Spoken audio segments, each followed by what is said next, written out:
Après la découverte de Blackpool Pleasure Beach, le trip en Angleterre continue et là on attaque un très gros morceau, le plus gros parc du pays. Et je vous remercie en tout cas pour les retours sur le premier épisode de cette série. Place maintenant à l'épisode 2 du Meeting Hyper Bien avec Alton Towers.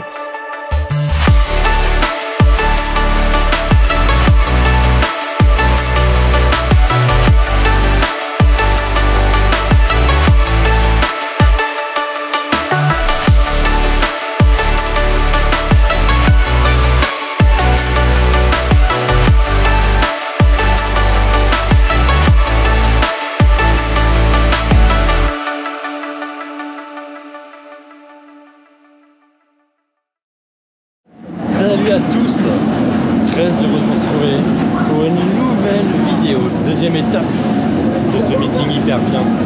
Nous sommes à Alton Towers, le meilleur parc, le plus gros parc d'Angleterre. J'avais déjà fait ce parc il y a quelques années, mais je n'avais pas encore de chaîne YouTube à l'époque. Et ça fait plaisir vraiment de revenir là. On est là pour 2 jours, l'occasion de faire évidemment tous les coasters du parc. Il y en a pas mal, il y a pas mal de bonnes attractions ici à faire, même hors coaster. Donc on démarre avec Nemesis Reborn, la nouveauté de cette année, retrack complet, rethématisation de Nemesis, coaster iconique. Et oui, ce Nemesis est une légende. La première version ouverte en 94, c'était à l'époque le premier inverted coaster en Europe. Il est surtout bien connu pour avoir lancé les célèbres Secret Weapons de Alton Towers. Mais 30 ans plus tard, la bête est de nouveau présente, totalement rajeunie, totalement refaite, avec une nouvelle thématique bien plus présente et poussée. Le parcours, lui, reste inchangé, et ça tombe bien parce qu'il était très bon. Allons voir ce que donne maintenant cette version 2024. Sedation levels decreasing.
Bien, Nemesis est fidèle à sa réputation. Nemesis Reborn continue la tradition de cette réputation qui lui est chère, à savoir un excellent inverted. C'est pas forcément le meilleur, faut pas trop en attendre, mais il fait partie des très bons en tout cas. Et là, la rethéma est chouette, il y a plein d'interactions avec de la fumée, avec des effets sonores, etc. Il y a un vrai glow-up en termes de thématisation par rapport à l'ancienne version. Ce qui tâchait beaucoup lorsqu'on avait les photos de la construction, etc., c'est la peinture au niveau des rails. Et en vrai, visuellement parlant, quand on regarde en vrai, ça rend super bien.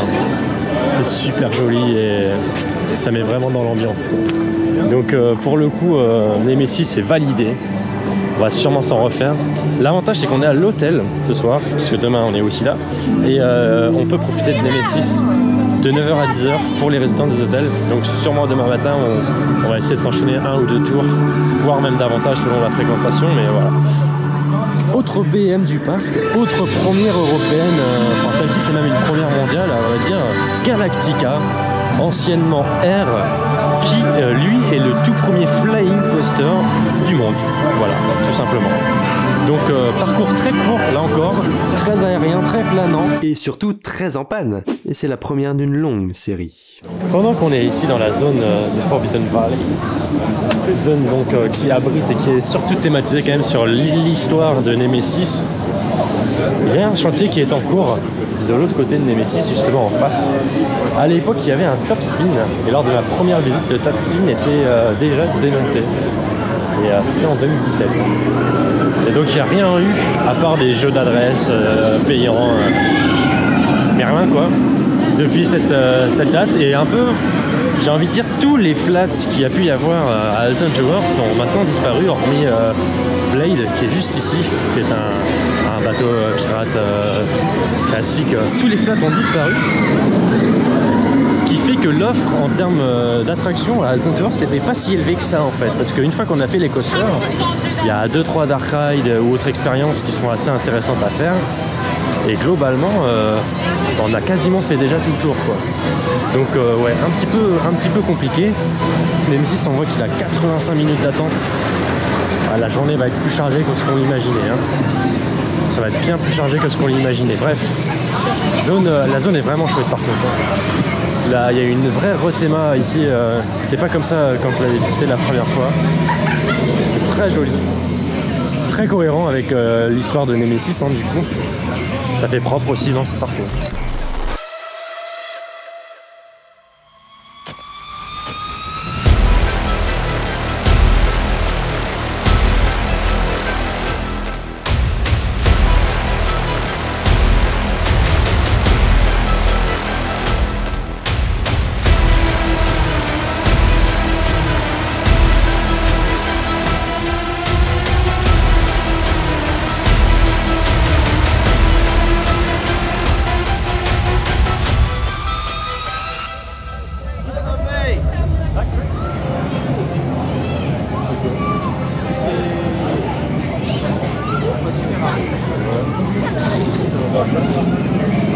On entre dans une attraction du coup qui est toujours liée à la zone et à l'histoire de Nemesis. Cette attraction était également fermée lors de ma visite précédente parce qu'on était vraiment en mode économie. Rappelez-vous, accident de Smiler, etc. Donc bon, j'ai l'impression que cette époque est un petit peu révolue maintenant, en tout cas qu'ils font beaucoup d'efforts là-dessus. Mais donc c'est Nemesis sur le terrain, une expérience assez particulière je crois. Je me suis pas trop fait spoiler donc je sais pas vraiment ce qu'il y a dedans. Très curieux en tout cas de découvrir.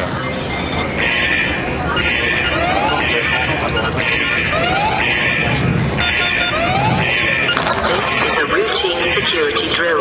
Please remain calm and do not deviate from your assigned route.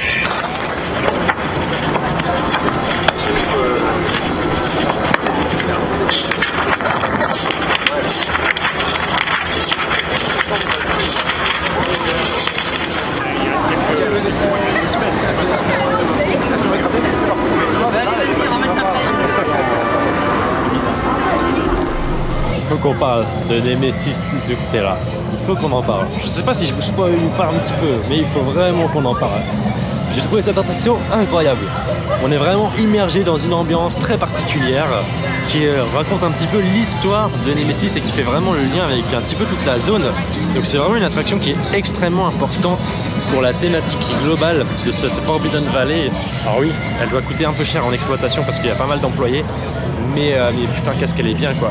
On est dans un laboratoire en fait hein, et puis on voit qu'au sous-sol ils ont découvert un œuf de Nemesis. On est invité à observer cet œuf et évidemment vous en doutez bien que ça va pas se passer comme prévu. Donc on doit s'échapper le plus vite possible et c'est très très bien fait, très réaliste vraiment. Il y a des acteurs aussi à l'intérieur donc c'est vraiment un petit peu comme une maison hantée mais extrêmement bien travaillée. Et il y a une certaine ambiance, il y a vraiment beaucoup d'effets. Non, ça marche très très bien. Je pense qu'il y a une époque où c'était peut-être encore mieux que ce que c'est aujourd'hui, mais c'est déjà très très bien.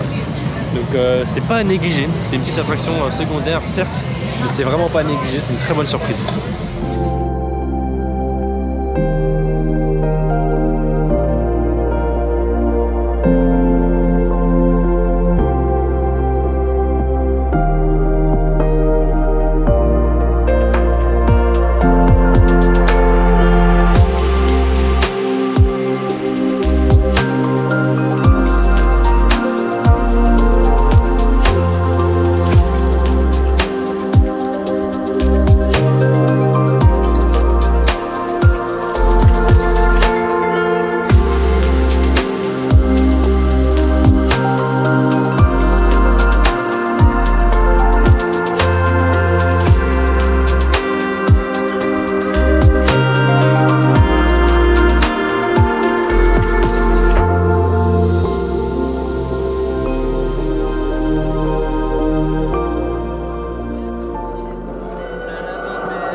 Direction maintenant donc Rita dans la Dark Forest.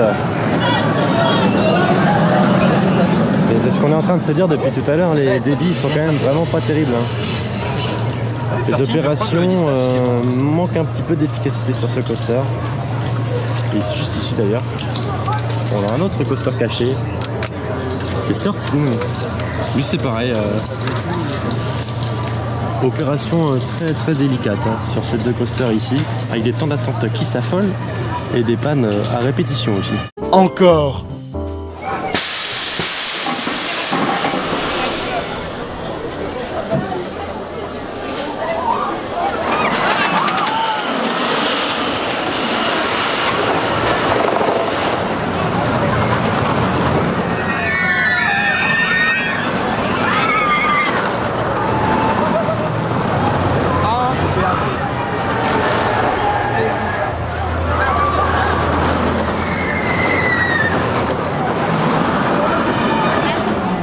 Eh bien Rita, c'est un sacré débit de merde, mais qu'est-ce que le coaster est sympa à faire. Les Launch Rolly Kintamine à l'ancienne, c'est toujours efficace, surtout au premier rang, alors quitte à attendre, autant attendre 5-10 minutes de plus pour vraiment profiter d'un ride exceptionnel. Bref, des coasters comme ça on n'en fait plus beaucoup, il y en a de moins en moins, alors c'est l'occasion d'en profiter. Place maintenant à l'autre coaster de la zone, tout aussi intéressant, il s'agit de Certain.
Certain, c'est comme ça.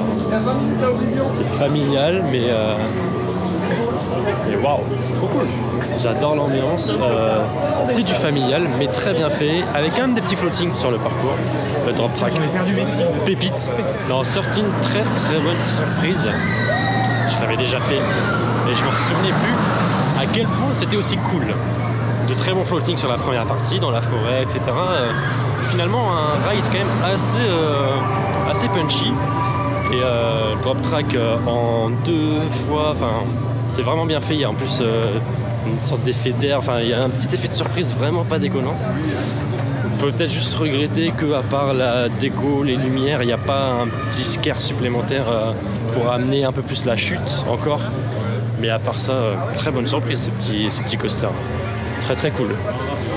Bon, on suit le groupe hein, maintenant, je sais pas où est-ce qu'on va, mais potentiellement un petit dark ride avant d'aller dans X-Sector pour faire Oblivion is a Smile.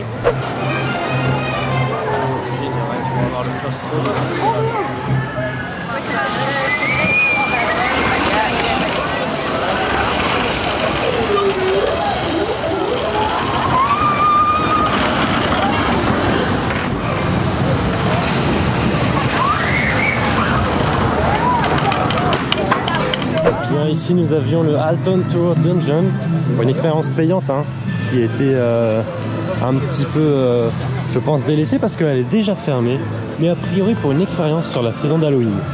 On va voir ce que ça donne. Bon, c'est dommage, j'aurais bien aimé tester ce genre de truc. Je me dis dans un parc, ça aurait pu être un peu plus intéressant qu'en pleine ville. On verra bien, du coup, si jamais ça devient quelque chose uniquement pour la saison d'Halloween ou pas. Et nous voici donc dans la zone de David Williams. Nous avons donc à l'intérieur un dark ride. Cette zone ici, elle est totalement métamorphosée par rapport à ce que j'ai connu quand j'étais venu, où il y avait déjà le carrousel, mais il n'y avait pas le petit flag un peu forain ici. Ici, il y avait rien, et il n'y a toujours rien. Avant, c'était un Cinémax 3D ou Cinéma 4D ici. Dommage qu'ils ne le réutilisent pas. Ici, nous avons donc un petit flat pour les enfants. Et donc, voici le fameux Dark Ride, Gangsta Granny the Ride. Donc sur un livre dessin animé ici anglais. On va voir ce que ça donne. C'est nouveau, je suis curieux. Puis ça fait un petit changement quand même avec les ambiances un petit peu sombres comme Alton Towers, c'est si bien les faire. Là ici on est vraiment sur quelque chose d'un petit peu plus joyeux. Ça va être rigolo. Bon, Gangsta Granny the Ride, c'est quand même très mauvais. Hein. En tout cas, c'est pas très bien réalisé. Donc on va pas s'attarder dessus. Nouvelle zone. Une des zones également typiques et iconiques d'Alton Towers avec deux coasters qui le sont tout autant. Oblivion derrière les arbres et surtout The Smiler ici qui impressionne par sa taille, par ses figures, par cet enchevêtrement de rails un peu partout. C'est quand même quelque chose d'assez particulier. The Smiler, je l'avais bien apprécié lors de ma première visite. Donc on va voir si c'est toujours le cas aujourd'hui ou s'il commence à vieillir un petit peu. Maladie des Gerstlauer, on connaît. Hein. Donc je me mets un petit peu sur mes gardes quand même sur The Smiler. Donc à voir. Je pense qu'on va commencer par Oblivion. En tout cas, on a l'air de s'y diriger.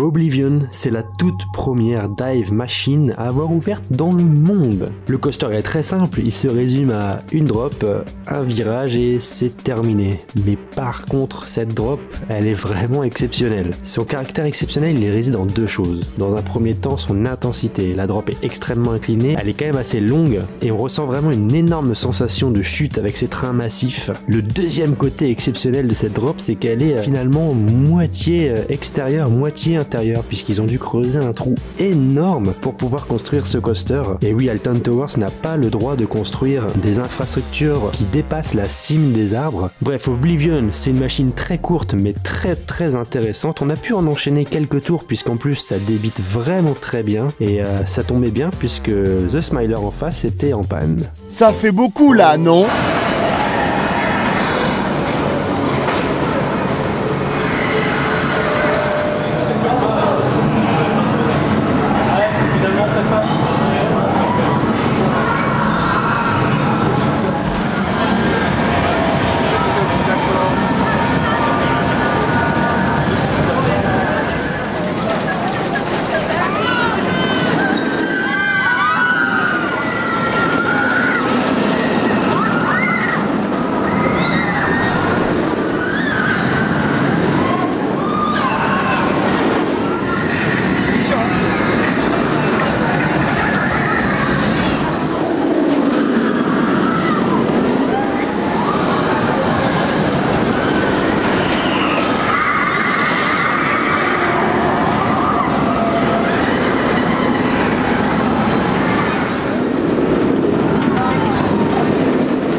qui te retourne la tête complètement.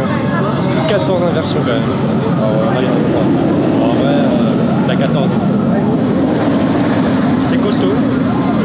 J'appréhendais un peu le fait que ça soit du gear slower, que du coup, il commence à vibrer.